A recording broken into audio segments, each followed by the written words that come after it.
नमस्कार मित्रों, हमारे YouTube platform the learning curve में आपका हार्दिक स्वागत है। घटना चक्र पूर्वावलोकन भूगोल की श्रृंखला के अंतर्गत हम लोग भारत के भूगोल का अध्ययन कर रहे हैं और आज लेक्चर 20 चलेगा। इस 20वें लेक्चर में हम लोग भारत की कृषि के संदर्भ में प्रश्नों को देखेंगे और देखेंगे किस प्रकार के प्रश्न परीक्षा में यहाँ से पूछे गए हैं। आइए देखते हैं लेक्चर 20 कृषि। तो जैसे यहाँ पे पहला प्रश्न पूछा गया है, यानी जो लेक्चर 20 आपका चल रहा है कृषि, इसमें जो पहला प्रश्न है वो पूछा गया है स्थायी कृषि यानी पर्माकल्चर पारंपरिक रासायनिक कृषि से किस तरह भिन्न है। तो यहाँ पे आपको दे रहा है, पहला पॉइंट दे रहा है कि जो स्थायी कृषि होती है एक धान्य कृषि पद्धति को हतोत्साहित करती है। यानी कि जो स्थायी कृषि होती है उसमें केवल एक धान यानी केवल एक फसल की खेती नहीं की जाती है, किंतु पारंपरिक रासायनिक कृषि में एक धान कृषि पद्धति की प्रधानता है। तो जो पहला पॉइंट है उसके अनुसार ये बता रहा है कि जो स्थायी कृषि होती है, स्थायी कृषि में केवल एक फसल की प्रधानता नहीं होती है, जबकि जो पारंपरिक रासायनिक जो खेती की जाती है उसमें एक फसल की प्रधानता होती है। फिर दूसरा पॉइंट कह रहा है आपसे कि पारंपरिक रासायनिक कृषि के कारण मृदा की लवणता में वृद्धि हो सकती है, किंतु इस तरह की परिघटना स्थायी कृषि में दृष्टिगोचर नहीं होती है। तो दूसरा पॉइंट कह रहा है कि जो रासायनिक खेती की जाती है उस खेती से मृदा की जो लवणता है वह बढ़ जाती है, किंतु जो स्थायी खेती होती है उसमें ऐसा नहीं होता है। तो दूसरा पॉइंट भी सही है, पहला पॉइंट भी सही था तो दूसरा पॉइंट भी सही है। तीसरा क्या कह रहा है, तीसरा कह रहा है आपसे कि पारंपरिक रासायनिक कृषि यानी पारंपरिक रासायनिक कृषि अर्धशुष्क क्षेत्रों में आसानी से संभव है, किंतु ऐसे क्षेत्रों में स्थायी कृषि इतनी आसानी से संभव नहीं है। तो ये आपका गलत है, ऐसा नहीं है, अर्धशुष्क क्षेत्रों में भी स्थायी कृषि संभव है। फिर फोर्थ कह रहा है आपसे, चौथा पॉइंट कह रहा है मल्च बनाने यानी मल्चिंग की प्रथा स्थायी कृषि से काफ़ी महत्वपूर्ण है। तो स्थायी कृषि से काफ़ी महत्वपूर्ण है, किंतु पारंपरिक रासायनिक कृषि में ऐसी प्रथा आवश्यक नहीं है। तो इस प्रकार से चौथा पॉइंट भी यहाँ पे सही है। तो यहाँ पे तीसरा पॉइंट गलत है आपका, बाकी आपके 3 पॉइंट सही यानी 1, 2 और 4 इसका ऑप्शन सही होगा, 1, 2 और 4। आइए देखते हैं कि स्थायी कृषि होती क्या है, थोड़ा इसके विषय में हम लोग जानते हैं विस्तार से। तो यहाँ पे जो दे रहा है आपका पर्माकल्चर खेती, यानी कि इसको हम बोलते हैं स्थायी कृषि। तो पर्माकल्चर जो फार्मिंग होती है इसमें प्रकृति के साथ मिलकर उसके प्राकृतिक चक्रों का पालन करते हुए आत्मनिर्भर और टिकाऊ खाद्य प्रणालियाँ बनाने की एक पद्धति है, जिसमें विभिन्न पौधे, पशुओं और प्राकृतिक तत्वों को इस तरह से व्यवस्थित किया जाता है कि वे एक दूसरे का सहयोग करें और कम से कम बाहरी इनपुट पर निर्भर रहें, जैसे बाहरी खाद और कीटनाशक पर निर्भर रहें, जिससे वन खाद यानी फूड फॉरेस्ट जैसे समृद्ध और पुनर्योगी पारिस्थितिक तंत्र बनते हैं। यह स्थायी कृषि का संक्षिप्त रूप है और इसका लक्ष्य एक ऐसा वातावरण बनाना है जहां मनुष्य और प्रकृति सामंजस्य से रह सकें और भूमि की उर्वरता भी बनी रहे। तो यहाँ पर कहने का मतलब ये होता है कि नेचुरल तरीके से खेती करना ही आपका स्थायी कृषि कहलाता है। आइए देखते हैं जो हमारा प्रश्न था उसके संदर्भ में और क्या चीज़ें हैं। तो पर्माकल्चर जो आपका है उसकी सिद्धांत की मुख्य विशेषताएं क्या हैं। पहला विशेषता क्या है, प्रकृति के साथ काम करें। यह प्रकृति के विरुद्ध जाने के बजाय उसके साथ काम करने पर जोर देती है, जैसे पानी को धीरे करना, सोखना और जमा करना। इसी प्रकार से आगे देखते हैं विविधता और बहुफसली प्रणाली। एक ही फसल उगाने के बजाय यह कई तरह की फसलें, पेड़, जीव जंतुओं को एक साथ उगाती है, जिससे एक दूसरे को लाभ मिलता है, जैसे फसल चक्रण, कृषि वानिकी आदि। फिर दे रहा है स्वनिर्भरता और पुनर्याजी, इसका उद्देश्य खेत को आत्मनिर्भर बनाना है, जहां कचरा कम हो और मिट्टी की उर्वरता समय के साथ बढ़े ना कि घटे। फिर आगे है आपका स्थायी कृषि। तो स्थायी कृषि, यह स्थायी कृषि स्थायी संस्कृति से मिलकर बना है जो भूमि के दीर्घकालिक उपयोग पर केंद्रित है। तो इस प्रकार से ये स्थायी कृषि के संदर्भ में हमने कुछ बातों को देखा। आइए देखते हैं आगे। आइए देखते हैं पहले प्रश्न की व्याख्या क्या दे रहा है। कह रहा है प्रकृति के साधनों का बिना दुरुपयोग या प्रदूषित किए अधिकतम उपयोग करने वाली कृषि की विधि को स्थायी कृषि कहा जा सकता है। इसमें मृदा, जल और प्राकृतिक रूप से निर्मित खाद और उसके संरक्षण के लिए क्रॉप रोटेशन, मल्चिंग विधि के तहत मिट्टी को ढकना आदि अपनाकर कृषि की जाती है। अतः कथन 1, 2, 4 सत्य है। यह विधि शुष्क, अर्ध शुष्क क्षेत्रों में भी प्रभावकारी है। अतः कथन 3 असत्य है। चलते क्वेश्चन नंबर 2 पर। क्वेश्चन नंबर 2 क्या कह रहा है। कह रहा है कृषि में शून्य जुताई का क्या लाभ है। तो यहाँ पे कह रहा है पिछली फसल के अवशेषों को जलाए बिना गेहूं की बुआई संभव है। ठीक है, शून्य जुताई में जुताई नहीं की जाती है भूमि पर, और पिछली फसल के अवशेषों को जलाए बिना, यानी जो पिछली फसल के अवशेष हैं उन्हीं अवशेषों पर जो है गेहूं की बुआई संभव है। फिर चावल की नई पौध की नर्सरी बनाए बिना धान के बीजों का नम मृदा में सीधे रोपण संभव है। तो दूसरा भी सही है आपका।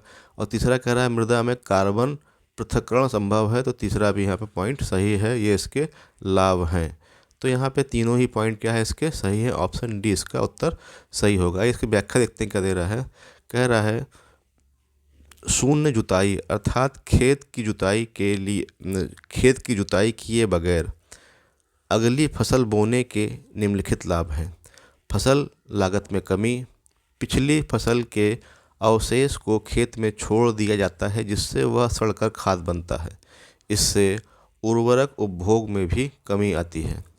धान की नर्सरी बनाने के बजाय सीधे बुआई से समय और श्रम की भी बचत होती है।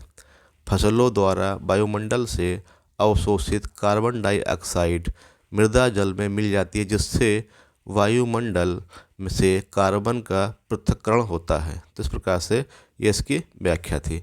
आइए देखते हैं इसके संदर्भ में और कुछ विशेष बातें। तो जैसे यहाँ पे दे रहा है आपको जीरो टिलेज यानी कि शून्य जुताई खेती जो है खेती की एक आधुनिक विधि है जिसमें खेत की जुताई किए बिना पिछली फसल के अवशेषों यानी पराली को खेत में छोड़कर सीधे बीज बोए जाते हैं। यह तकनीक लागत, समय और पानी बचाती है, मिट्टी के कटाव को रोकती है और उपज बढ़ाती है जिससे किसान कम खर्च में अधिक मुनाफा कमा सकते हैं। इसके लिए विशेष जीरो टिलेज मशीन का उपयोग किया जाता है जो ट्रैक्टर से जुड़कर बीज और खाद को सही गहराई पर बोती है। अब यहाँ पे इसके फ़ायदे क्या हैं। जीरो टिलेज के फ़ायदे दिखा रहा है आपका। तो लागत में कमी आती है, जुताई, डीजल और मजदूरी का खर्चा बचता है। समय की बचत, खेत तैयार करने में लगने वाला समय कम हो जाता है जिससे फसल जल्दी निकलती है। फिर आपका कह रहा है मिट्टी का संरक्षण। तो यहाँ क्या होता है, मिट्टी का संरक्षण होता है। मिट्टी की संरचना, नमी और जैविक विविधता बनी रहती है। कटाव रुकता है।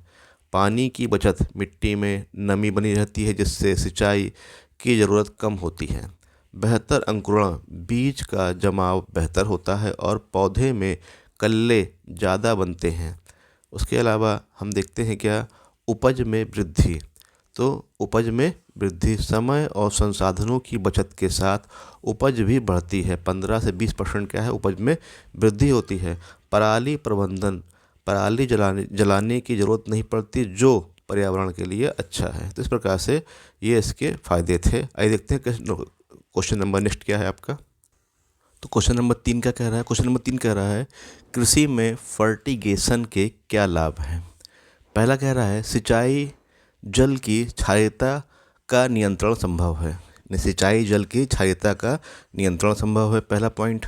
दूसरा कह रहा है रॉक फॉस्फेट और सभी अन्य फॉस्फेटिक उर्वरकों का सफलता के साथ अनुप्रयोग संभव है। तीसरा कह रहा है पौधों के लिए पोषक बढ़ी हुई मात्रा में सुलभ किए जा सकते हैं, यानी पौधों के लिए पोषक तत्व जो है बढ़ी हुई मात्रा में सुलभ किए जा सकते हैं। तो यहाँ पे पहला पॉइंट सही है आपका, सिंचाई जल की क्षारीयता का नियंत्रण संभव है।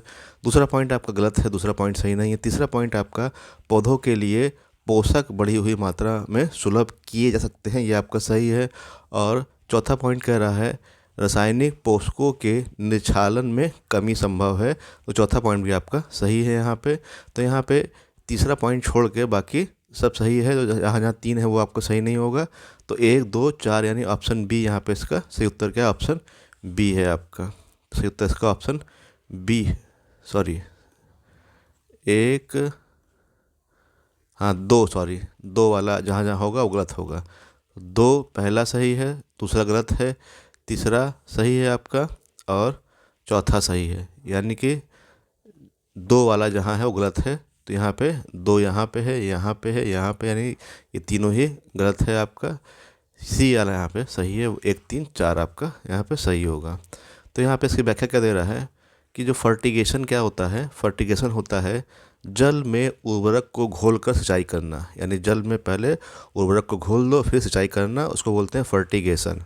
तो फर्टिगेशन विधि से जल में आवश्यकता अनुसार रसायन मिलाकर उसकी क्षारीयता का नियंत्रण किया जा सकता है। घुले उर्वरक से सिंचाई द्वारा पौधों में पोषकों की लगभग दोगुनी मात्रा अवशोषित होती है, इससे रासायनिक पोषकों के निक्षालन में भी कमी आती है। फर्टिगेशन विधि का मुख्यतः नाइट्रोजन, पोटास आदि जल में घुलकर उर्वरकों का प्रयोग होता है। रॉक फॉस्फेट या फास्फोरस के कई उर्वरक जो जल में घुलनशील नहीं है इस विधि द्वारा प्रयोग के उपयुक्त नहीं होते हैं। तो यहाँ पे इसकी व्याख्या थी। आइए इसके संदर्भ में और चीज़ें यहाँ देखते हैं किस प्रकार से क्या है। तो ये कह रहा है कि आपसे फर्टिगेशन एक ऐसी विधि है जिसमें पानी में घुलनशील उर्वरकों को सीधे सिंचाई प्रणाली में डाला जाता है। यह विधि पोषक तत्वों को पानी के साथ पौधों की जड़ तक सटीक रूप से पहुंचाती है, जिससे पोषक तत्वों और पानी की दक्षता में काफ़ी वृद्धि होती है, श्रम की बचत होती है और फसल की आवश्यकता अनुसार पोषक तत्वों की आपूर्ति करके फसल की पैदावार में सुधार होता है। इसका उपयोग आमतौर पर ड्रिप सिस्टम जैसी सूक्ष्म सिंचाई प्रणालियों में किया जाता है। इसमें विशेष इंजेक्टरों के माध्यम से उर्वरक को पानी के प्रवाह में इंजेक्ट किया जाता है, जिससे नियंत्रित और समान रूप से उर्वरक का छिड़काव संभव होता है। आइए देखते हैं नेक्स्ट क्वेश्चन क्या है आपका। तो यहाँ पे यदि हम फिर से एक बार क्वेश्चन को रीड करते हैं तो हम देखते हैं क्या कृषि में फर्टिगेशन के क्या लाभ हैं बताने हैं आपको।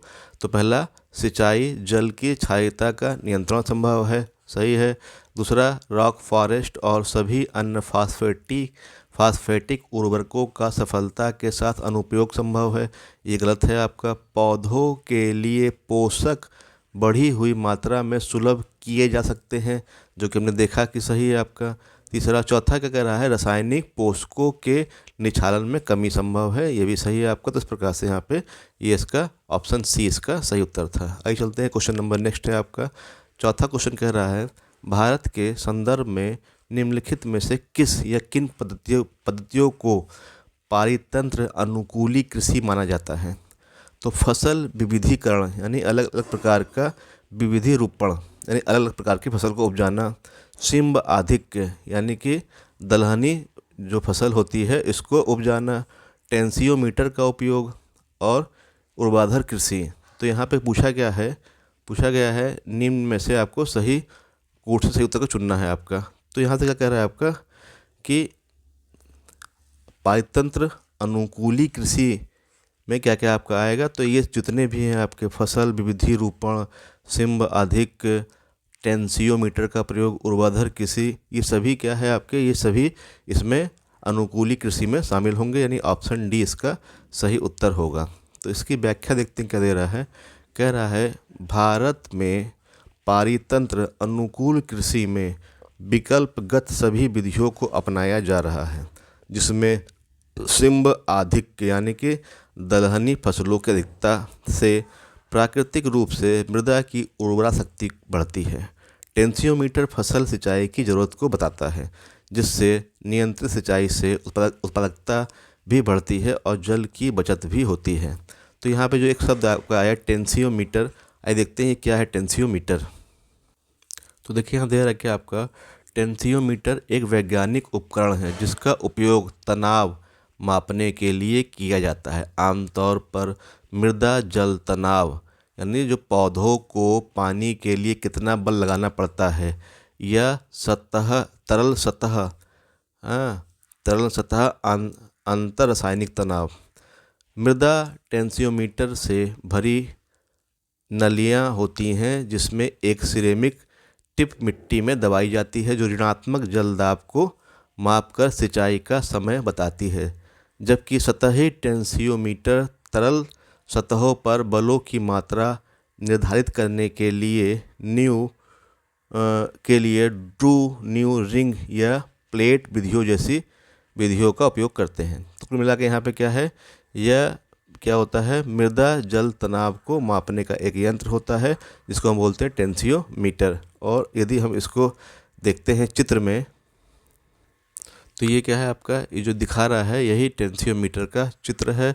और ये जो इसका टिप है ये सिरेमिक का बना होता है जो कि यहाँ पे इसको मिट्टी में दबाते हैं और ये जो है तनाव को बताता है, मृदा के तनाव को बताएगा। तो इस प्रकार से ये इसके फिगर को स्पष्ट करता है। आइए चलते हैं क्वेश्चन नंबर नेक्स्ट देखते हैं क्या है। तो क्वेश्चन नंबर 5 क्या कह रहा है आपसे, कह रहा है क्वेश्चन नंबर 5 है आपका, भारतीय कृषि का इतिहास किसने लिखा। तो भारतीय कृषि का इतिहास जो पुस्तक है वो MS रंधावा के द्वारा लिखी गई है, यानी MS रंधावा ने भारतीय कृषि का इतिहास नामक पुस्तक लिखी है। इसकी व्याख्या देखते हैं। तो कह रहा है भारत में कृषि का इतिहास पुस्तक MS रंधावा द्वारा लिखी गई है। इनका पूरा नाम क्या है, मोहिंदर सिंह रंधावा है। इन्होंने हरित क्रांति के क्षेत्र में महत्वपूर्ण भूमिका निभाई थी। क्वेश्चन नंबर चलते हैं नेक्स्ट आपका 6 नंबर क्वेश्चन है आपका, कह रहा है निम्नलिखित कथनों को पढ़िए और सही उत्तर को चुनिए। कथन 1 कह रहा है भारत को 20 कृषि जलवायु प्रदेशों में बांटा गया है, जो कि गलत है आपका, पहला पॉइंट गलत। फिर दे रहा है भारत को 15 कृषि पारिस्थितिक प्रदेशों में बांटा गया है, ये भी आपका सही नहीं है। फिर दे रहा तीसरा, पश्चिमी हिमालय शीत शुष्क पारिस्थितिक प्रदेश का कवरेज क्षेत्र पश्चिमी हिमालय प्रदेश के कवरेज क्षेत्र से ज़्यादा है, तो ये भी आपका सही नहीं है। तो यहाँ तीनों ही आपके सही नहीं हैं। तो यहाँ पे क्या होगा कि ऑप्शन बी यानी कि 1, 2, 3 सभी क्या है आपके गलत हैं। तो इसका आपका व्याख्या देखते हैं क्या है।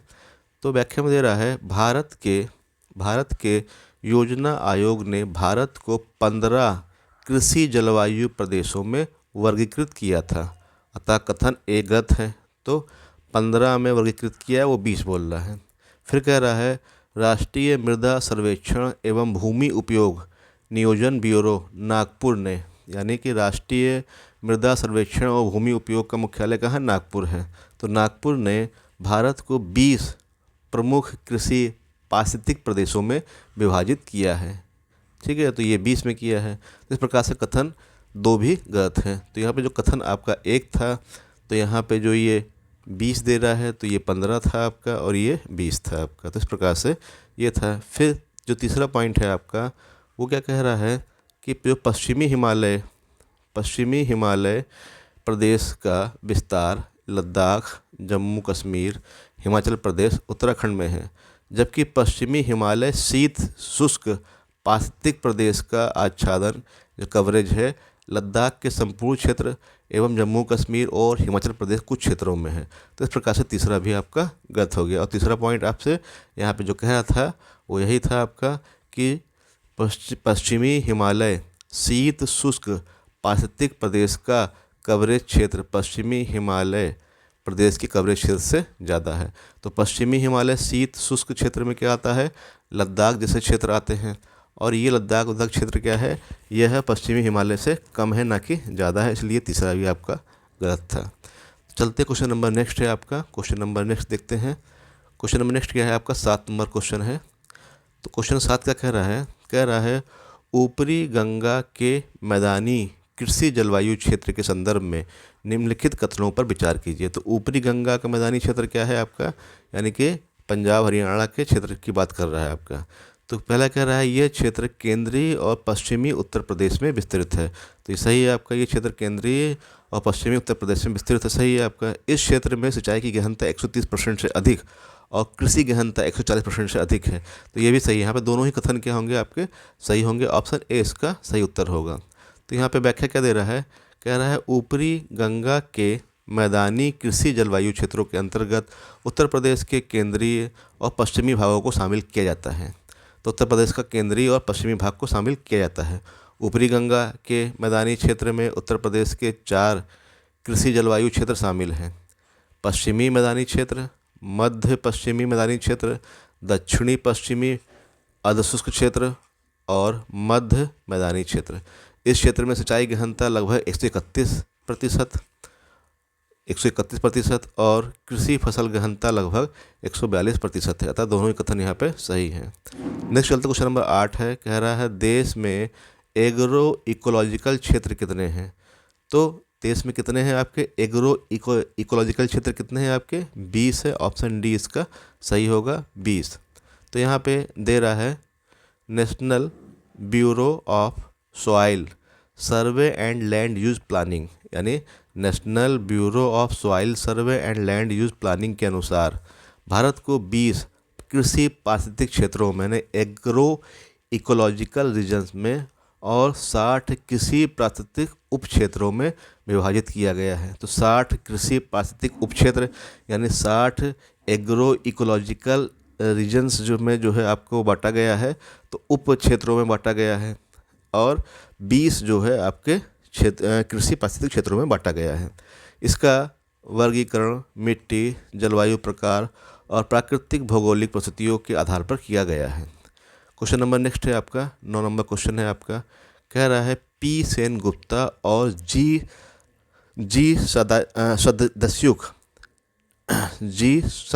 सदायुसुक ने 1968 ने भारत को कितने लघु कृषि प्रदेशों में बांटा था। तो ये 60 प्रदेशों में बांटा था, ऑप्शन सी इसका सही होगा, 60 प्रदेशों में बांटा था आपका।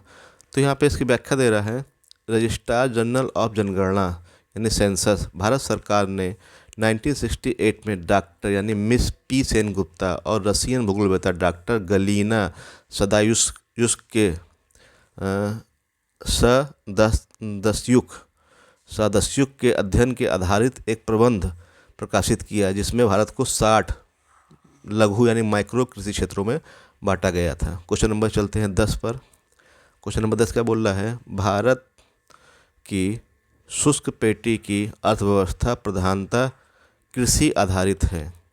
कारण दे रहा है इसमें द्वितीय हरित क्रांति के लिए बहुत क्षमता है। तो ए आर दोनों सही परंतु व्याख्या नहीं करता है, ए आर दोनों सही व्याख्या नहीं करता, ऑप्शन बी इसका सही उत्तर होगा, ऑप्शन बी होगा। आइए इसकी व्याख्या देखते हैं क्या दे रहा है, कह रहा है भारत के शुष्क क्षेत्र में सिंचाई आदि की व्यवस्था उपलब्ध कराकर इन क्षेत्रों में हरित क्रांति लाई जा सकती है। कृषि यहाँ की अर्थव्यवस्था का मूल है, परंतु वह निर्वाह कृषि की है, यानी जो निर्वाह प्रकार की कृषि वहाँ पे की जाती है। तो इस प्रकार से ए और आ दोनों सही परंतु व्याख्या नहीं है। क्वेश्चन नंबर चलते हैं 11 पर, कह रहा है 11 नंबर क्वेश्चन में भारत की खाद्य एवं पोषण सुरक्षा के संदर्भ में विभिन्न फसलों की बीज प्रतिस्थापन दरों को बढ़ाने से भविष्य के खाद्य उत्पादन लक्ष्यों को प्राप्त करने में मदद मिलती है, किंतु इसके अपेक्षाकृत बड़े विस्तृत कार्यान्वयन में क्या बाधाएं हैं या बाधाएं आती हैं। तो यहाँ पे आपसे कह रहा है कि यदि बीजों को प्रतिस्थापित करके यदि नए बीजों को लाई जाए और खाद्यान्न को बढ़ाने का लक्ष्य किया जाए, तो इस नए बीजों को बदलने में यानी प्रतिस्थापित करने में क्या समस्याएं या किस प्रकार की बाधाओं का सामना करना पड़ता है। तो यहाँ दे रहा है कोई भी राष्ट्रीय बीज नीति नहीं बनी है। तो ऐसा नहीं है, राष्ट्रीय बीज नीति बनी हुई है। तो पहला क्वेश्चन आपका गलत हो गया। पहला पॉइंट आपका गलत हो गया। दूसरा कह रहा है निजी क्षेत्र की बीज कंपनियों की उद्यान कृषि फसलों की रोपण सामग्रियों और सब्जियों के गुणवत्ता वाले बीजों की पूर्ति में कोई सहभागिता नहीं है। तो ऐसा नहीं है, सहभागिता है निजी क्षेत्र की भी बीज कंपनियों में, जो बीजों के क्षेत्र में। फिर क्या कह रहा है तीसरा पॉइंट, कह रहा है तीसरा पॉइंट आपका निम्न मूल्य यानी कि दाम कम रहे और उच्च परिमाण यानी कि उसका जो है दाम कम रहे और लाभ अधिक हो, ऐसी फसलों के मामले में गुणवत्ता वाले बीजों के बारे में मांग और पूर्ति अंतराल है। यानी कि जो दाम कम हो और उसकी उत्पादन क्षमता अधिक हो, ऐसे बीज की मांग तो बहुत है लेकिन ऐसे बीज की पूर्ति नहीं हो पाती है, तो मांग और पूर्ति का अंतराल रहता है आपका। तो तीसरा यहाँ पे एकदम सही है। तो केवल यहाँ पे तीसरा पॉइंट आपका सही दे रहा है। तीसरा पॉइंट क्या है आपका सही है, केवल 3 यहाँ पे आपका सही है। आइए देखते हैं इसकी व्याख्या क्या दे रहा है। कह रहा है चूँकि राष्ट्रीय बीज नीति 2002 अस्तित्व में है, तो 2002 में पहली बार राष्ट्रीय बीज नीति अस्तित्व में आई थी, अतः कथन एक असत्य है। ऐसा नहीं है कि निजी क्षेत्र की बीज कंपनियों की गुणवत्ता वाले बीजों की पूर्ति में कोई सहभागिता नहीं है, लेकिन निजी क्षेत्र की कंपनियां सामान्यतः निम्न परिमाण, ठीक है, यानी कि उतना अच्छा उत्पादन नहीं देती हैं और मूल्य क्या होता है अधिक रहता है, तो अधिक मूल्य वाले बीजों का उत्पादन में ही संलग्न है, जिससे कुछ चुने हुए कृषकों की आवश्यकता ही पूरी हो पाती हैं। गुणवत्ता वाले बीजों के संबंध में मांग और पूर्ति अंतराल है, अतः कथन 3 सत्य है। चलते हैं क्वेश्चन नंबर नेक्स्ट पर। क्वेश्चन नंबर नेक्स्ट कर रहा है आपसे 12 नंबर क्वेश्चन है, देश में प्रथम कृषि विश्वविद्यालय की स्थापना किस वर्ष हुई थी? तो ये हुई थी आपकी 1960 में। ऑप्शन बी यहाँ पे इसका सही होगा। तो दे रहा है कि आपसे व्याख्या में देश में प्रथम कृषि विश्वविद्यालय की स्थापना 1960 में हुई थी। भारत के प्रथम प्रधानमंत्री जवाहरलाल नेहरू ने 17 नवंबर 1960 को उत्तर प्रदेश कृषि विश्वविद्यालय के रूप में इसका उद्घाटन पंतनगर यानी उत्तराखंड में किया था। बाद में इसका नाम गोविंद बल्लभ पंत कृषि और प्रौद्योगिकी विश्वविद्यालय कर दिया गया। क्वेश्चन नंबर नेक्स्ट 13 क्वेश्चन है आपका, कह रहा देश का पहला कृषि विश्वविद्यालय है, तो ये आपका पंतनगर में है। आपका नाम क्या है? गोविंद बल्लभ पंत कृषि एवं प्रौद्योगिकी विश्वविद्यालय। तो यह है आपका GBPAU,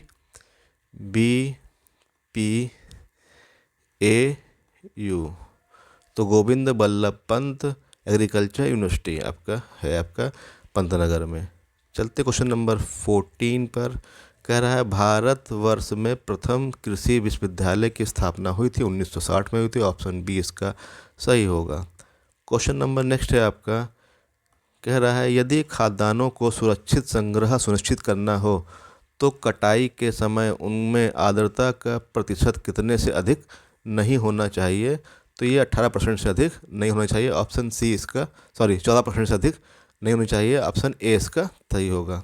तो 14% से अधिक नहीं होना चाहिए। तो यहाँ पे क्या दे रहा है आपका, कह रहा है खाद्य एवं कृषि संगठन के मानकों के अनुसार खाद्यान्नों के सुरक्षित भंडार के समय लगभग 14% तक की सापेक्षिक आर्द्रता होनी चाहिए। क्वेश्चन नंबर 16 पे आते हैं। कह रहा है भारत में भूमि उपयोग वर्गीकरण का सन्निकट निरूपण निम्नलिखित में से कौन सा है? तो यहाँ पे हम देखते हैं कि जो भारत में है नेट बुआई क्षेत्र लगभग 47% है, 23% पर वन है और अन्य क्षेत्र आपका 30% पर है। तो यहाँ पे ऑप्शन डी इसका सही उत्तर होगा। ऑप्शन डी इसका सही उत्तर होगा। और अगर हम देखें 2021-22 के जो आंकड़े हैं उसके अनुसार जो बुआई क्षेत्र है वो 46% हो गया है, वन क्षेत्र जो आपका 23% और अन्य क्षेत्र 30% वही लगभग आपका है। क्वेश्चन नंबर नेक्स्ट है आपका 17 क्वेश्चन है आपका, कह रहा है कृषि में युग्म पैदावार का क्या आशय है? तो जो युग्म पैदावार होता है उसमें विभिन्न मौसमों पर 2 फसलें उपजाते हैं, जैसे खरीफ की फसल उपजाना और फिर रबी की फसल को उपजाना। तो खरीफ और रबी की जो फसल है आपकी, यह एक ही वर्ष में जो होता है और विभिन्न मौसम में 2 फसलें उपजाई जाती हैं। इसी को बोलते हैं क्या? युग्म पैदावार। ऑप्शन ए इसका सही उत्तर होगा। ऑप्शन ए इसका सही उत्तर होगा। व्याख्या क्या दे रहा है आपसे, कह रहा है कृषि में युग्म पैदावार का आशय है एक फसल वर्ष के अंतर्गत एक ही भूमि पर 2 या 2 से अधिक फसल उगाना। क्वेश्चन नंबर 18 चलते हैं। कह रहा है निम्नलिखित में से कौन सी मिश्रित खेती की प्रमुख विशेषता है? तो मिश्रित खेती में क्या होता है, खेती के साथ साथ पशुपालन भी होता है। तो पशुपालन और शस्य उत्पादन को एक साथ करना ही आपका इसका विशेषता है। तो ऑप्शन सी यहाँ पे इसका सही होगा। तो क्या कह रहा है, कह रहा है मिश्रित खेती से तात्पर्य कई तरह की फसलों के उत्पादन के साथ साथ पशुपालन को बढ़ावा देने से है, जिससे खेती से बचे समय में पशुपालन करके किसान अपनी आय में वृद्धि कर सके। क्वेश्चन नंबर 19 है आपका, मिश्रित कृषि में सम्मिलित है। तो इसमें क्या होता है, मिश्रित कृषि में कई तरह की फसलें उगाना तथा पशुपालन भी करना। ऑप्शन सी इसका सही उत्तर होगा। ऑप्शन सी इसका सही उत्तर होगा। फिर कह रहा है समांतर फसल का एक उदाहरण है, यानी गेहूं और सरसों जो है आपकी ये समांतर फसल का एग्जाम्पल है, जबकि आलू, धान, कपास, गेहूं, ज्वार, आलू ये नहीं है। गेहूं और सरसों जो है आपका दोनों ही रबी की फसलें हैं और दोनों ही एक साथ उपजाई जा सकती हैं और दोनों ही क्या करती हैं, एक दूसरे को सपोर्ट करती हैं। तो इस प्रकार से ये इसका सही उत्तर क्या होगा, बी। तो यहाँ पे क्या कह रहा है, समानांतर फसल के अंतर्गत दो भिन्न विकास प्रवृत्ति वाली फसलें शामिल होती हैं, उनके बीच शून्य प्रतियोगिता होती है और दोनों फसलों द्वारा उनकी क्षमता के अनुसार उच्च उत्पादकता प्राप्त होती है। तो इस प्रकार से यहाँ पे बी, गेहूं और सरसों समानांतर फसल का उदाहरण है आपका। क्वेश्चन नंबर चलते हैं 21 पर। कह रहा निम्न राज्यों में को छोड़कर सभी में कृषि भूमि का प्रतिशत सबसे अधिक है। तो पंजाब, हरियाणा, उत्तर प्रदेश और सिक्किम जो है आपका, इसको यदि हम छोड़ दें क्योंकि सिक्किम में क्या है, यहाँ पे जो है कृषि भूमि कम है। तो इस प्रकार से पंजाब, हरियाणा, उत्तर प्रदेश में अधिक है आपका। तो ऑप्शन डी यहाँ पे इसका सही उत्तर होगा। ऑप्शन डी इसका सही उत्तर होगा। कह रहा है सिक्किम पूर्वोत्तर में स्थित एक पहाड़ी प्रदेश है, यहाँ का अधिकांश भूभाग जंगलों से घिरा है। इस राज्य की कुल भूमि का मात्र 10% से भी कम भाग कृषि हेतु उपलब्ध है। क्वेश्चन नंबर चलते हैं 22 पर। कह रहा है निम्न में से एक भारतीय कृषि की विशेषता नहीं है। तो भारतीय कृषि की विशेषता नहीं है, तो प्रकृति पर अधिक निर्भरता यहाँ की विशेषता है। यहाँ की जो कृषि है वो नेचर पर अधिक डिपेंड करती है। उत्पादकता का स्तर भी निम्न है। यहाँ पे फसलों की जो विविधता है वो देखने को मिलती है, परंतु यहाँ पे बड़े खेतों की प्रधानता नहीं है आपका, बड़े खेतों की अभाव है। यहाँ पे आपका डी जो है यहाँ की विशेषता नहीं है आपकी। तो इस प्रकार से डी इसका सही उत्तर होगा।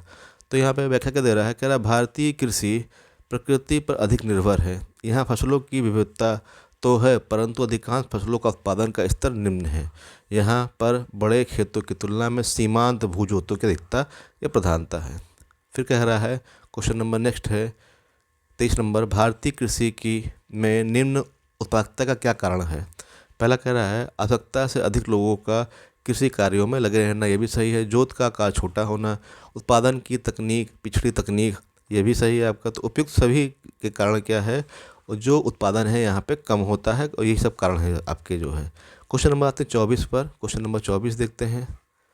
क्वेश्चन नंबर 24, तो यहाँ पे इसकी व्याख्या क्या दे रहा है, कह रहा है व्याख्या में कह रहा है कृषि एवं किसान कल्याण मंत्रालय की वार्षिक रिपोर्ट 2023-24 के अनुसार देश का लगभग 54.6% कार्यबल कृषि और उससे संबंधित क्षेत्रों में लगा हुआ है, यानी 54% आबादी कृषि क्षेत्रों में लगी हुई है।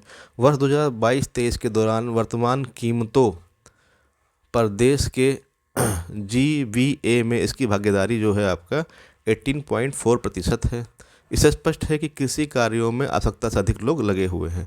उत्तराधिकार के आधार पर निरंतर विभाजन से कृषि जोतों का आकार भारत में लगातार छोटा होता जा रहा है। उत्पादन की पिछड़ी तकनीक भी भारतीय कृषि का एक मुख्य समस्या है। चलते क्वेश्चन नंबर 24 पर, देखते हैं क्वेश्चन नंबर 24 क्या कह रहा है। तो यहाँ देखते हैं क्वेश्चन नंबर 24 है आपका। 24 नंबर क्वेश्चन है, कथन और कारण दे रहा है आपको। कह रहा है पारंपरिक खेती के आधुनिक वैज्ञानिक खेती में रूपांतरण में हरित क्रांति की तकनीक की महत्वपूर्ण भूमिका रही है। तो जो पारंपरिक खेती को आधुनिक खेती में चेंज करने का जो है हरित क्रांति ने महत्वपूर्ण भूमिका निभाई है। एकदम सही है आपका। दूसरा कह रहा है इसमें सामाजिक और पर्यावरणीय लागत सम्मिलित नहीं है। यानी कि जो हरित क्रांति है, उस हरित क्रांति के द्वारा सामाजिक स्तर पर और पर्यावरणीय स्तर पर किस प्रकार की समस्याएं हुई हैं, इस पे हमने जो है विचार नहीं किया है, केवल हमने हरित क्रांति पर ध्यान दिया है। तो दोनों ही कथन आपके यहाँ पे सही है, परंतु व्याख्या नहीं करता है। तो यहाँ पे क्या होगा आपका, इसका बी सही होगा, आपका बी यहाँ पे सही होगा। ए आर दोनों सही, परंतु आर की सही व्याख्या नहीं है। आइए इसका व्याख्या यहाँ पे देखिए, यहाँ पे दे रहा है यहाँ पे कि हरित क्रांति के कारण भारतीय कृषि अपने जीवन निर्वाहक स्वरूप के बजाय व्यापारिक और बाजारों उन्मुख रूप ग्रहण करती जा रही है। यानी कि जो है हरित क्रांति के कारण क्या हुआ है, जो पहले खाने के लिए केवल हम लोग जो है फसल उपजाते थे, अब उसको व्यापार और बाजारीकरण उसका हो गया है। भारतीय खेती के वैज्ञानिक खेती का रूप धारण करने में हरित क्रांति का महत्वपूर्ण योगदान रहा, परंतु हरित क्रांति का लाभ आज तक जो भी दर्शाया जाता रहा है, उसमें हरित क्रांति के कारण होने वाली सामाजिक और पर्यावरणीय क्षति को शामिल नहीं किया जाता है। अतः दोनों ही तथ्य अलग अलग तथ्य हैं और दोनों ही सत्य हैं और एक दूसरे की व्याख्या नहीं करते हैं। ठीक है, चलते क्वेश्चन नंबर 25 पर। निम्नलिखित में से कौन सा भारतीय कृषि की निम्न उत्पादकता का कारण नहीं है? तो जनसंख्या का दबाव है आपका, प्रचंड बेरोजगारी भी है आपकी, जिसके कारण उत्पादन कम होता है, और सहकारी कृषि जो होता है यह कारण नहीं है, बल्कि ये तो एक प्लस पॉइंट है आपका। तो यहाँ पे ऑप्शन सी होगा। भूजोत का छोटा आकार भी जो होता है निम्न उत्पादकता का कारण होता है आपका। तो यहाँ पे आपका ऑप्शन सी जो होगा इसका सही उत्तर होगा, ऑप्शन सी जो है ये है। तो जनसंख्या का दबाव, प्रचंड बेरोजगारी यानी छिपी हुई बेरोजगारी से बोलते हैं, हिडन एम्प्लॉयमेंट मतलब प्रचंड मतलब छिपी हुई बेरोजगारी, और भूजोतों का छोटा आकार भारतीय कृषि की निम्न उत्पादकता के कारण है, जबकि सहकारी कृषि कृषि के विकास का एक साधन है। इसमें छोटे छोटे किसान संयुक्त रूप से कृषि कार्य करते हैं। क्वेश्चन नंबर आता है 26 पर। कह रहा है भारत में संकर यानी चालू जोतों का सबसे बड़ा औसत आकार कहाँ पे है? तो भारत में चालू जोतों का सबसे बड़ा औसत आकार कहाँ पे है यहाँ पे? तो ये पंजाब में है आपका। पंजाब, गुजरात, मध्य प्रदेश, राजस्थान में तो पंजाब प्रथम स्थान पे आपका इसमें है, और ओवरऑल जो है आपका नागालैंड होगा, चूँकि यहाँ ऑप्शन में नहीं है। तो यहाँ पे अगर हम देखते हैं, तो यहाँ पे यदि हम देखते हैं तो पंजाब जो है आपका ये प्रथम स्थान पर है, गुजरात से आपका सेकंड, पंजाब पहले स्थान पे पंजाब है, दूसरे स्थान पे राजस्थान है, तीसरे स्थान पे गुजरात है, चौथे स्थान पे मध्य प्रदेश है। अब यहाँ देखते हैं देश के सभी राज्यों में परिचालित जोतों का सबसे बड़ा औसत आकार नागालैंड में है 4.87 हेक्टेयर, तथा पंजाब इस संदर्भ में दूसरे स्थान पर है। तो पहले स्थान पर कौन आता है? नागालैंड आता है आपका, और दूसरे स्थान पर कौन आता है? पंजाब आता है। तो पंजाब यहाँ पे प्रथम है। तो इस प्रकार से उसके बाद राजस्थान का स्थान आता है। तो पहले पंजाब, फिर उसके बाद नागालैंड, पंजाब, फिर आपका इधर राजस्थान। क्वेश्चन में चलते हैं। नेक्स्ट है आपका, भारत में कृषि को समझा जाता है। तो भारत में कृषि क्या है? एक व्यवसाय है? नहीं, एक व्यवसाय नहीं है, ना ही एक उद्योग है, ना ही एक व्यापार है। क्या है? ये जीविकोपार्जन का साधन माना जाता है इसको, यानी कि खाने कमाने का जरिया इसको माना जाता है बस। तो जीविकोपार्जन का साधन है आपका ये। तो आपका ऑप्शन 27 का ए यहाँ पे सही होगा।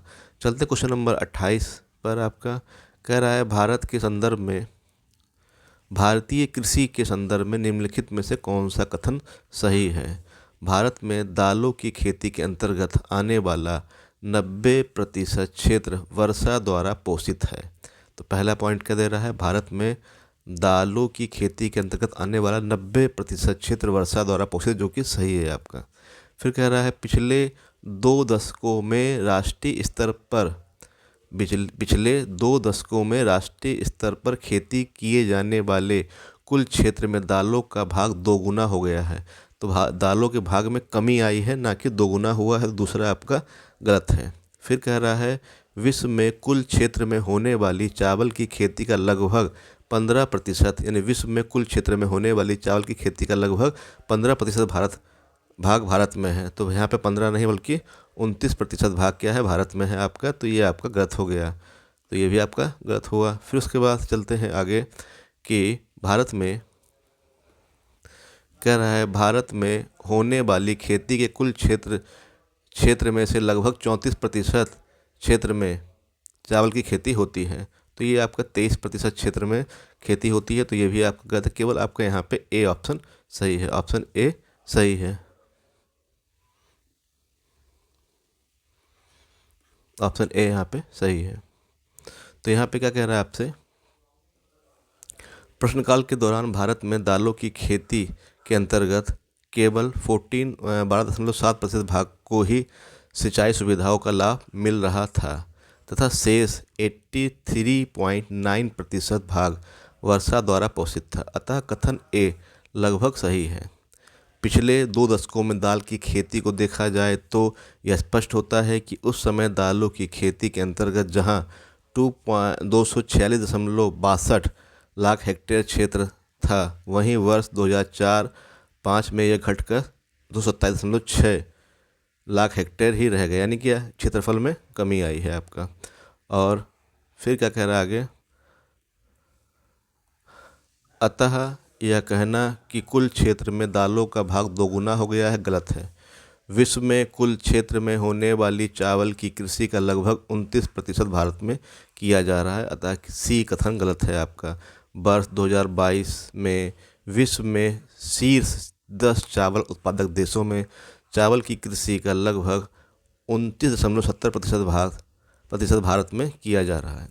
तो भारत में खेती के कुल क्षेत्र में से लगभग 23.7% भाग पर चावल की खेती की जा रही थी। तो इस प्रकार से यहाँ पे ऑप्शन डी यहाँ पे है आपका। चलते क्वेश्चन नंबर नेक्स्ट है आपका, भारत में रासायनिक उर्वरकों के 2 बड़े उपभोक्ता हैं। तो ये है आपके उत्तर प्रदेश और आंध्र प्रदेश क्या है, सबसे बड़े उपभोक्ता है। ऑप्शन डी होगा 2009 के हिसाब से। परंतु अगर यदि हम अब के हिसाब से देखें, 2023-24 के हिसाब से देखते हैं, तो प्रथम जो है शीर्ष 3 उर्वरक उपभोक्ता जो राज्य हैं आपके, उसमें प्रथम है उत्तर प्रदेश, द्वितीय है मध्य प्रदेश, तीसरा है महाराष्ट्र। तो पहले पे यूपी है, दूसरे पे एमपी है और तीसरे पे आपका महाराष्ट्र है, यानी तीसरे पे आपका महाराष्ट्र है। तो इस प्रकार से वर्तमान में ये चल रहा है आपका उर्वरक उपभोग के आधार पर। क्वेश्चन नंबर 30 है, निम्नलिखित हरी खाद वाली फसलों में से किसमें नाइट्रोजन की मात्रा सर्वाधिक पाई जाती है। तो सबसे अधिक मात्रा नाइट्रोजन की बोड़ा या लोबिया में पाई जाती है, ऑप्शन सी इसका सही होगा। तो हरी खाद वाली फसलों में से नाइट्रोजन की सर्वाधिक मात्रा बोड़ा यानी लोबिया में 0.49% पाई जाती है। हरी खाद कृषि में उस सहायक फसल को कहते हैं जिसकी खेती मुख्यतः कृषि में भूमि में पोषक तत्वों को बढ़ाने तथा उसमें जैविक पदार्थों की पूर्ति करने के उद्देश्य से की जाती है।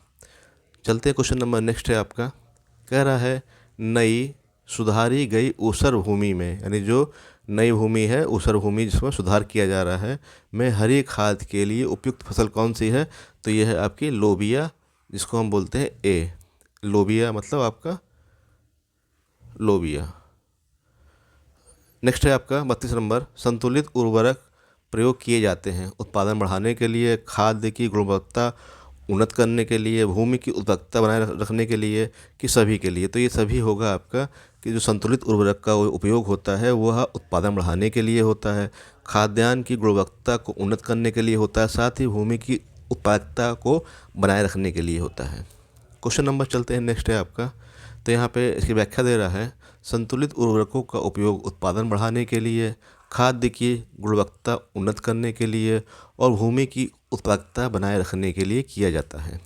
क्वेश्चन नंबर 33 पे आते हैं, कह रहा है दक्षिणी भारत में उच्च कृषि उत्पादकता का क्षेत्र पाया जाता है, केरल तट पर, तमिलनाडु तट पर, तेलंगाना तट पर, कि विदर्भ में।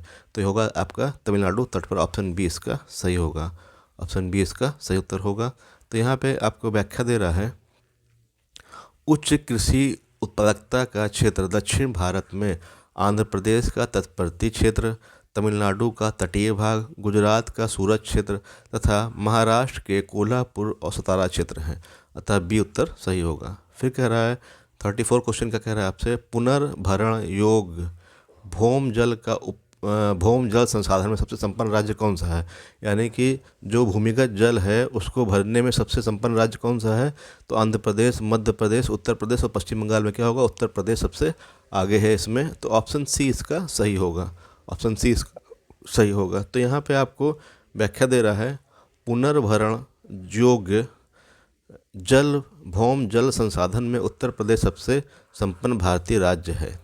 वर्ष 2024 तक की स्थिति के अनुसार प्रश्नगत राज्यों का वार्षिक पुनर्भरण योग्य भौम जल संसाधन इस प्रकार है। आंध्र प्रदेश, तो यहाँ पे आपका सबसे अधिक कौन है, उत्तर प्रदेश है फर्स्ट पे। सेकंड पे क्या है आपका, सेकंड पे आपका है मध्य प्रदेश।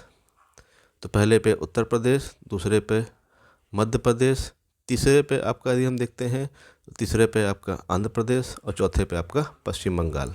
तो इस प्रकार से ये इसका क्रम है। चलते क्वेश्चन नंबर नेक्स्ट 35 पर, निम्नलिखित राज्यों में से कौन भारत में ठेकेदारी कृषि को लागू करने में अग्रणी रहा है। तो ये पंजाब रहा है, आपको ऑप्शन बी इसका सही होगा, पंजाब।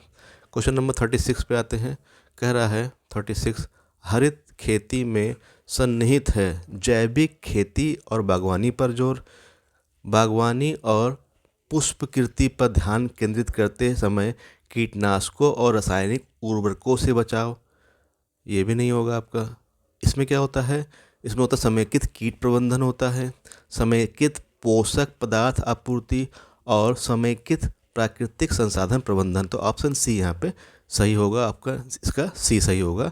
तो यहाँ पे इसकी व्याख्या दे रहा है, हरित खेती में समेकित कीट प्रबंधन, समेकित पोषक पदार्थ आपूर्ति और समेकित प्राकृतिक संसाधन प्रबंधन सन्निहित है। हरित खेती वास्तव में संरक्षण कृषि है। हाल के दिनों में शब्द हरित खेती विशेष रूप से चीन द्वारा उपयोग में लाया गया। भारत में हरित खेती के विषय में उपयुक्त धारणा का प्रतिपादन डॉक्टर स्वामीनाथन ने किया। क्वेश्चन नंबर 37 पे आते हैं, कह रहा है भारतीय कृषि पर वैश्वीकरण के प्रभाव के संदर्भ में निम्नलिखित में से कौन सी व्याख्या असत्य है। तो वैश्वीकरण मतलब ग्लोबलाइजेशन जो होता है, तो ग्लोबलाइजेशन के कारण क्या हुआ है, नगद फसलों पर बल दिया गया है, नकदी फसलों पर बल, यानी कि गन्ना, चावल, गन्ना, कपास आदि जो फसलें होती हैं इन पर बल दिया गया। आय असमानता में भी वृद्धि हुई है, चूँकि आय असमानता में वृद्धि हुई है, ये भी सही है आपका।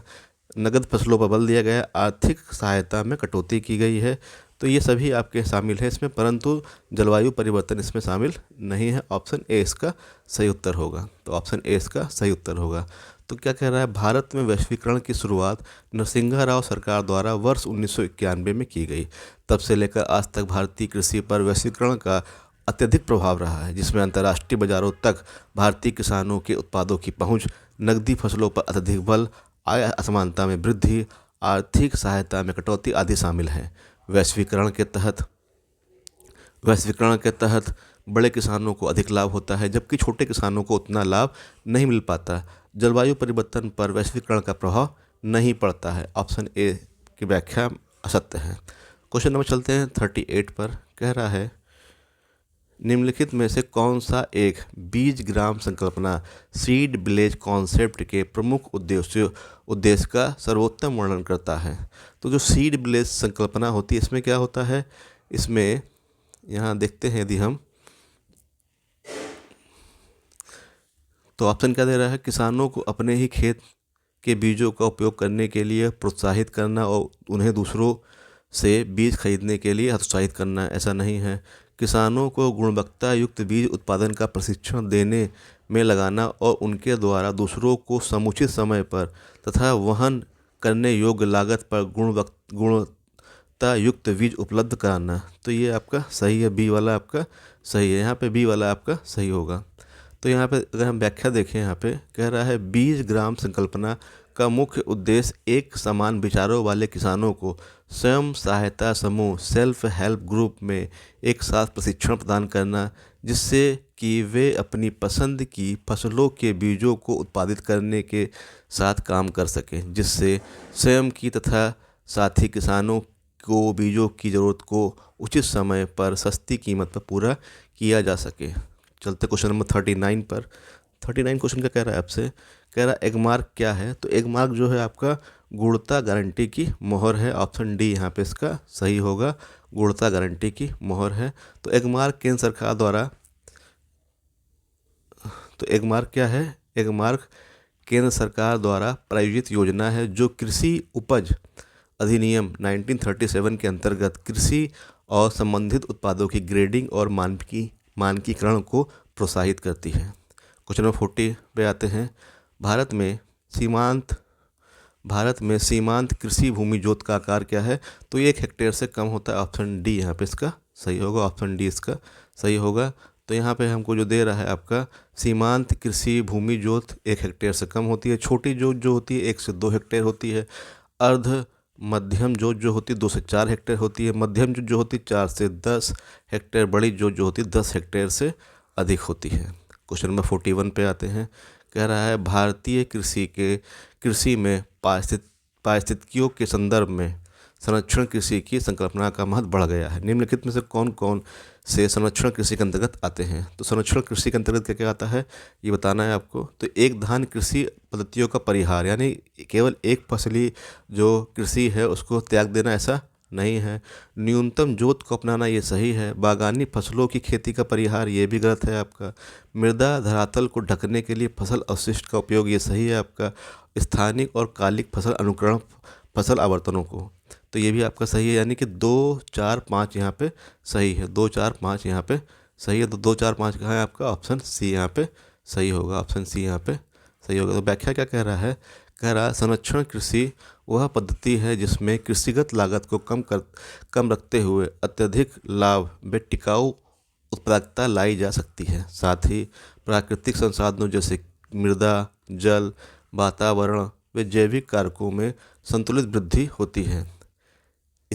इसमें कृषि क्रियाओं उदाहरणतः शून्यकर्षण, अति न्यूनकर्षण जिसे हम बोलते हैं जीरो टिलेज या मिनिमम टिलेज के साथ कृषि रसायनों और अकार्बनिक व कार्बनिक स्रोतों का संतुलित व समुचित प्रयोग होता है ताकि कृषि की विभिन्न जैव प्रक्रियाओं पर विपरीत प्रभाव न हो।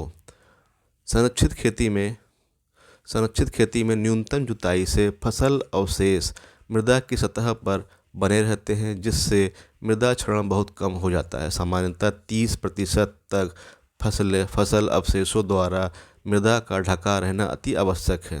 संरक्षित खेती में फसल विविधीकरण एवं फसल चक्र अपनाना अति आवश्यक है। सामान्यतः किसान एक ही प्रकार की फसल चक्र कई वर्षों तक अपनाते हैं, जैसे धान गेहूँ फसल प्रणाली वर्षों से किसान एक ही खेत में लगा रहे हैं जिससे मिट्टी की उर्वरा शक्ति पर सीधा प्रभाव असर पड़ता है। फसल विविधीकरण मिट्टी की उर्वरता को बनाए रखता है और फसल संबंधित कीटों और रोग व्याधि को भी कम करता है। क्वेश्चन नंबर 42 पे आते हैं। क्वेश्चन नंबर 42 कह रहा है आपसे निम्न में से कौन सा एक कृषि में उत्पादकता बढ़ाने का रास्ता है। तो यहाँ कुशल सिंचाई, गुणवत्ता युक्त बीज, कीटनाशकों का प्रयोग, उर्वरकों का उपयोग, तो ये सभी है आपका, यानी कि ऑप्शन ई होगा यहाँ पे। ये सभी जो है उत्पादकता को बढ़ाने वाले हैं। क्वेश्चन नंबर 43 पे आते हैं। कह रहा है 2015-16 के संदर्भ में कौन कौन से सही हैं। लघु और सीमांत किसान कुल किसानों का 86.2% है, जबकि वे केवल 47.3% फसल क्षेत्र के मालिक हैं। तो पहला आपका सही है। राज्यवार कृषकों की कुल संख्या के आधार पर महाराष्ट्र तीसरे स्थान पर, यह भी आपका सही है। और राज्यवार कुल जोती गई भूमि क्षेत्रफल के आधार पर राजस्थान प्रथम स्थान पर, यह भी आपका सही है। इस प्रकार से यहाँ पे तीनों ही कथन आपके सही होंगे, ऑप्शन ए इसका सही है। तो यहाँ पे व्याख्या क्या दे रहा है, कह रहा है कृषि जनगणना 2015-16 के अनुसार लघु और सीमांत किसान कुल किसानों का 86.2% है, जबकि वे केवल 47.3% फसल के मालिक हैं। राज्यवार कुल कृषि योग्य भूमि के आधार पर राजस्थान प्रथम स्थान पर है। राज्यवार किसानों की कुल संख्या के आधार पर महाराष्ट्र तीसरे स्थान पर है। तो इस प्रकार से ये था आपका कृषि संबंधित महत्वपूर्ण प्रश्न। नेक्स्ट वीडियो में हम लोग देखेंगे अगला अध्याय। धन्यवाद।